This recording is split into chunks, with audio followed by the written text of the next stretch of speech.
If you're trying to run JavaScript on your computer outside the browser or want to use tools like React, Angular, or Vue, you need to have Node.js installed.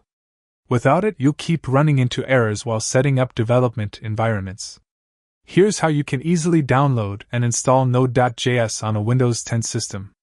First, open your browser and go to the official Node.js website at nodejs.org.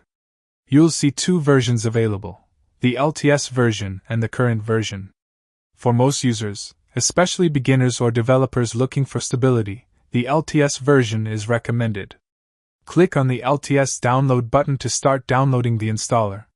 Once the download is complete, go to your Downloads folder and double-click the installer file. The Node.js setup wizard will open. Click Next.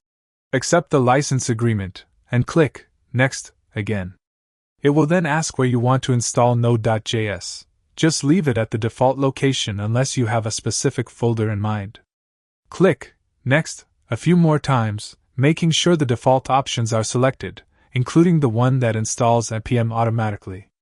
npm is the Node package manager, and it's essential for installing libraries and tools for JavaScript development. Now click Install. Wait a few seconds for the installation to complete, and then click Finish. To make sure everything is installed correctly, open Command Prompt and type node v. This will show the installed version of Node.js. Then type npm v to confirm that npm was installed too. If you see version numbers for both, that means Node.js and npm are successfully installed and ready to use. If you found this video helpful, then subscribe to our channel How to Fix Techie and press the bell icon so you never miss any update.